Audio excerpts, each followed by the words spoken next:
ဒီ Flash ဇာတ်လမ်းတွေဟာ Season 9 ခုအတွင်းမှာအပိုင်းပေါင်း184ပိုင်းထိထုတ်လွှင့်ခဲ့ပြီး Arrow ဇာတ်လမ်းတွေတဲ့အပိုင်း14ပိုင်းပိုများတာကြောင့်အရေးအတွက်အများဆုံးရှိုးတစ်ခုဖြစ်လာခဲ့ပါတယ်။နောက်ပိုင်း Season တွေမှာညံ့ပြင်းတဲ့အပိုင်းတွေရှိခဲ့သလိုတချို့ကလည်းတာမန်ဖြစ်ပြီးတချို့ကတော့တကယ်ကိုကောင်းပုံပါတယ်။ဒါပေမဲ့ဒီဗီဒီယိုမှာတော့အကောင်းဆုံးတွေကအကောင်းဆုံးလို့ကျွန်တော်သတ်မှတ်ထားတဲ့အပိုင်း10ပိုင်းကိုတင်ပြပေးသွားမှာပါ။အပိုင်းပေါင်း184ပိုင်းတွေကမှ10ပိုင်းနဲ့ရွေးထုတ်ရတာမလွယ်ကူပါဘူး။ဒါကြောင့် crossover အပိုင်းတွေကိုချန်လှပ်ထားခဲ့ပါတယ်။အဲ့ဒီအပိုင်းတွေကကောင်းပေမဲ့တခြားပိုင်းတွေနဲ့အရန်ပုံစံကွာခြားလို့ပါ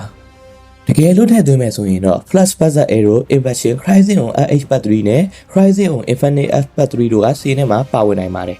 လီဂျန်တို့တူတွေကိုတော့ကျွန်တော်တမင်တကာရှင်းလှပ်ထားတာပါဒီဘိုင်းက Crisis နောက်ပိုင်းကာလတွေမှာအကောင်းဆုံးပိုင်းဖြစ်ပြီးအဆင့်30အတွင်းပါဝင်တဲ့တစ်ခုတည်းသောအပိုင်းလည်းဖြစ်ပါတယ်တကယ်တော့ဒီဘိုင်းဟာရှိုးရဲ့အစအတည်းကဆော့မျှော်ခဲ့ရတဲ့အပိုင်းဖြစ်ပြီး Barry ရဲ့အမေနိုရာတည်ဆုံးတဲ့ညကိုပတ်ချလေးပြန်ရောက်သွားတာပါကျွန်တော်တို့မျှော်လင့်ထားသလိုပုံစံမျိုးမဟုတ်ပေမဲ့ဇက်လန်ဆုံးသက်ကတော့အံ့ဩဖို့ကောင်းသလိုကျဉ်းသက်စရာလည်းကောင်းပါတယ်။ Barry ရဲ့အောင်ပွဲနဲ့သွန်းကိုအတိတ်မှာ15နှစ်ပြန်နေရတာကိုပုံဖော်ထားတာကတကယ်ကိုကောင်းပုံပါတယ်။ Flash နဲ့သွန်းတို့ရဲ့နောက်ဆုံးတိုက်ပွဲကခဏလေးဆိုပေမဲ့သူတို့ကြားကအပြန်အလှန်ဆက်ဆံရေးတွေကအရန်ကောင်းပါတယ်။ Barry ကလည်းပို့ပြီးအတွေ့အကြုံရှိတယ်ပို့ပြီးရဲရဲနဲ့ Flash ဝစ်စုံအတင်နဲ့မြင်ရတာအားရဖို့ကောင်းပါတယ်။တခြားအဖို့ဇက်ကောင်တွေရဲ့အခန်းတွေကနှောင့်နှေးသေးတာကလွှဲရင်ဒီဘိုင်းကတကယ်ကိုထိတ်တန့်စင်းဝင်ဖို့ထိုက်တန်ပါတယ်ဒီအပိုင်းဟာရှိုးရဲ့အပိုင်း100ပြည့်အထိမ်းအမှတ်ဖြစ်ပြီးအရင် Season 4ခုကိုပြန်လည်ဂုဏ်ပြုထားတဲ့ Time His ပုံစံဇာတ်လမ်းပါ Season 1နဲ့3တွေကအခန်းတွေကိုပုံစံအသစ်တွေနဲ့ပြန်တွေ့ရတာ Zoom နဲ့သွန်းလို့ဘီလိန်ဟောင်းတွေခဏပြန်ပါလာတာကတကယ်ကိုမိုက်စားပါပဲချိန်မုံမြင့်ဆက်ပောက်ကွဲတဲ့ညကအဖြစ်ပြအားလုံးကိုတစုတစည်းရဲ့ပြန်မြင်ရတာဟာဒီရှိုးအတွက်အကောင်းဆုံးကွန်ပျူတာတစ်ခုဖြစ်ပါတယ်ဒီဘိုင်းဟာအလွန်ကောင်းမွန်တဲ့နောက်ခံတီဂီတာတွေနဲ့ပတ်မိုးထားရုံမကပဲ Barry နဲ့ Nora တို့ရဲ့ဆက်ဆံရေးကိုလည်းထိထိရောက်ရောက်ပုံဖော်ထားပါတယ်နိုရာကသူမရဲ့အဖွားကိုတစုံတယောက်ကတတ်ခဲ့တယ်ဆိုတာသိသွားရသလိုရှားလောကလည်းသူမပေါ်တန်တရားဝင်လာပါတယ်။တချိန်တည်းမှာပဲသူမဟာတချိန်လုံးတစုံတယောက်ကိုပူပေါင်းလှုပ်ဆောင်နေတဲ့ဆိုတာကိုလည်းဖော်ပြခဲ့ပါတယ်။ဒါဟာတကယ်ကိုစိတ်ဝင်စားဖို့ကောင်းပြီးခန်းစားချက်ပြင်းထန်တဲ့အခန်းတွေပါဝင်တဲ့ဖန်တီးမှုကောင်းတဲ့ဇာတ်လမ်းတစ်ခုပါပဲ။ဒီဘိုင်းမှာ Esword အတွက်အနိဒံပြိုးတဲ့အခန်းလည်းပါပါတယ်။ဒီဘိုင်းရဲ့တစ်ခုတည်းသောအားနည်းချက်ကတော့စစ်ကီတာနဲ့တိုက်ပွဲရထင်ရသလောက်ခီးမြောက်ခဲ့တာပါ။ဒါပေမဲ့အဲ့ဒီချိန်မှာစစ်ကီတာဟာချင်းချောင်းမှုအပြည့်ရှိနေတုံးဖြစ်ပြီးနောက်ပိုင်း Season တွေမှာသာဇက်ကောင်စရိုက်ပျက်စီးသွားခဲ့တာပါ Season 2ရဲ့ဇက်သိမ်းပိုင်းဖြစ်တဲ့ The Ray of His Light ကတေချာပြင်ဆင်ထားတဲ့ပုံစံမျိုးနဲ့အရာအလုံးစုတည်သွားသလိုခံစားရပါတယ် Barry နဲ့ Zoom တို့ရဲ့ပြန်ဆိုင်မှုဟာတစ် Season လုံးအမိုက်စားဖြစ်ခဲ့ပြီးဒီပိုင်းမှာတော့အထုပ်ထိပ်ကိုရောက်သွားပါတယ်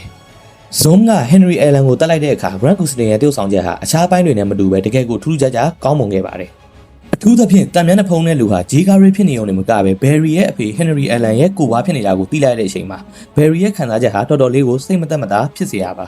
ဒီအခြေအနေတွေက Barry ကိုသူ့အမေကိုကယ်တင်ဖို့အထိမှောင်မိုက်တဲ့လမ်းကိုရွေးချယ်စေခဲ့ပါတယ်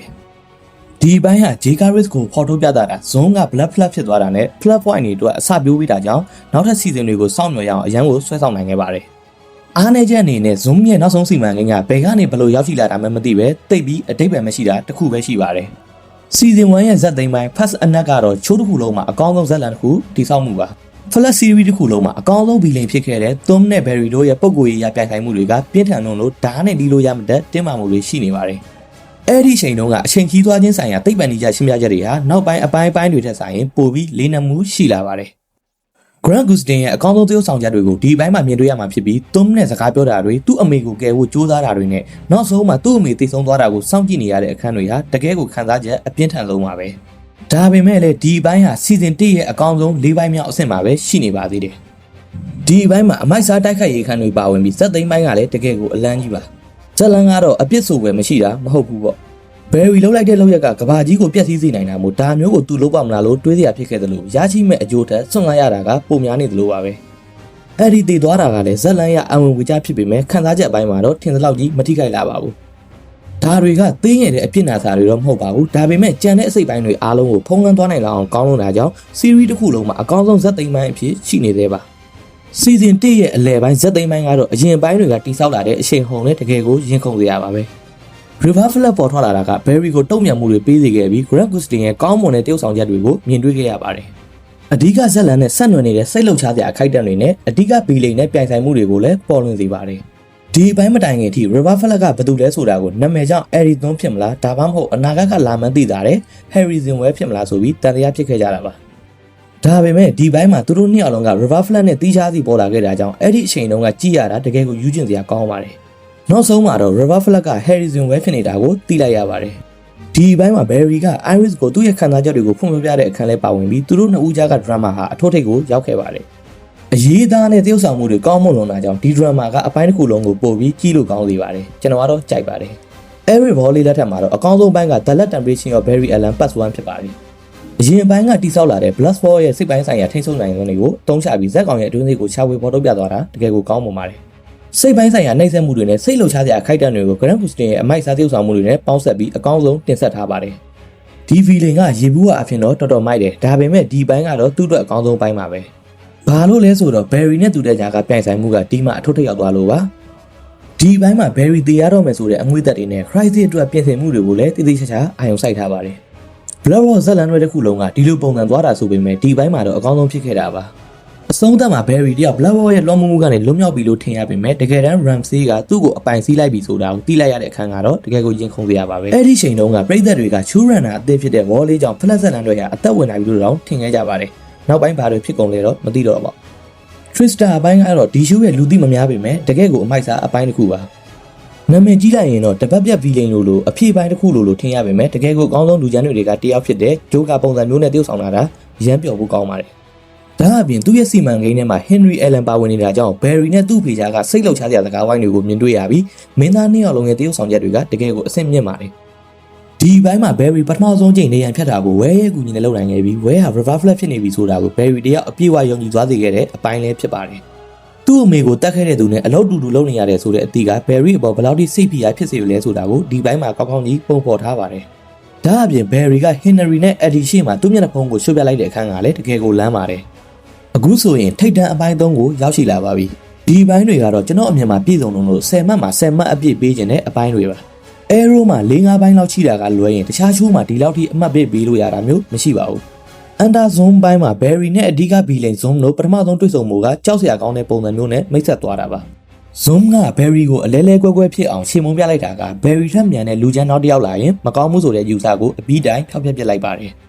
အစောပိုင်းမိနစ်30ကတော့မှောင်တိုင်းမလာခင်ငြိမ်သက်နေတဲ့အချိန်လိုပါပဲဒါပေမဲ့နောက်ဆုံး10မိနစ်ကတော့ရှိုးရဲ့သမိုင်းတစ်လျှောက်အကျန်းသုံးတဲ့အမိုက်ဆုံးအချိန်တွေပါပဲစီဇန်တစ်ခုလုံးရဲ့ဇက်လန်အကွေးကောက်တွေအတွက်အရေးပါဆုံးပိုင်းကတော့အောက်တော့တိုင်းပါပဲ Barry နဲ့ Iris က drama တွေ West က River Flat ဖြစ်နေတာတွေ Barry အချိန်ကြီးသွားရတော့မယ်ဆိုတဲ့အချက်တွေအကုန်လုံးဒီပိုင်းမှာစုပြုံပြီးအထုတ်ထိပ်ရောက်သွားတာပါ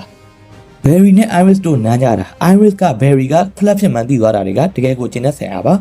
Cisco တည်သွားတဲ့အခန်းကတော့တကယ်ကိုစိတ်မကောင်းစရာဖြစ်ခဲ့ရပါတယ်ဒါပေမဲ့နောက်ပိုင်းပြန်ရှင်းလာပါတယ်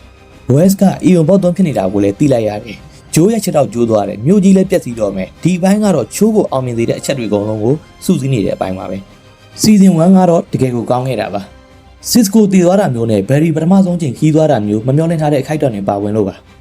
ဒီဘိုင်းက Flash ရဲ့ဖန်တီးသူတွေပထမဆုံးစီဇန်မှာဘယ်လောက်ထိအစီအစဉ်ကောင်းကောင်းရိုက်ကူးခဲ့လဲဆိုတာကိုတခြားဘိုင်းတွေထပ်ပိုပေါ်လွင်စေပါတယ်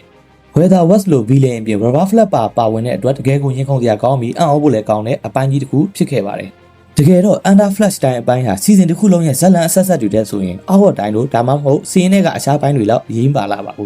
းပြောရရင်ဒီပိုင်းကအဓိကဇက်လန်နဲ့မဆိုင်တဲ့အဖြစ်ပိုင်းတက်ပါပဲပုံမှန်ဆိုရင်တော့အဖြစ်ပိုင်းဆိုတာမကောင်းတဲ့အရာဖြစ်ပေမဲ့ဒီတစ်ခါမှာတော့မဟုတ်ပါဘူး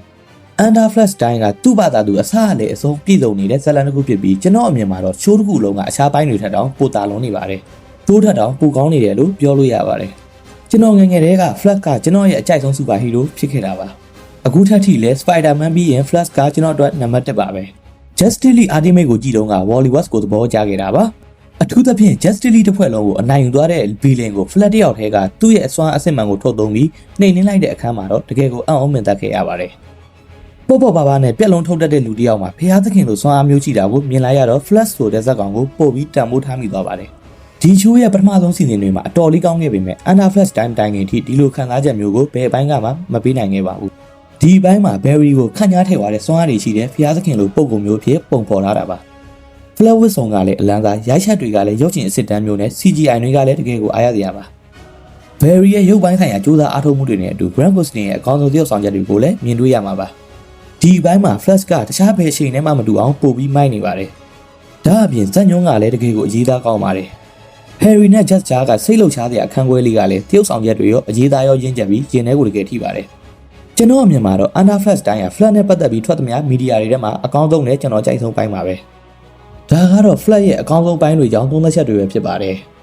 ကျွန်တော်ရဲ့တင်ဆက်မှုလေးကိုစိတ်ကျဉ်တဲ့ဆိုရင် channel လေးကို like and subscribe လေးနဲ့အားပေးသွားကြပါအောင်ခင်ဗျာ ဆုံးထိကြည့်ကြည့်ပေးဆိုတူးချင်းစီတိုင်းကိုကျေးဇူးအများကြီးတင်ပါတယ်ခင်ဗျာ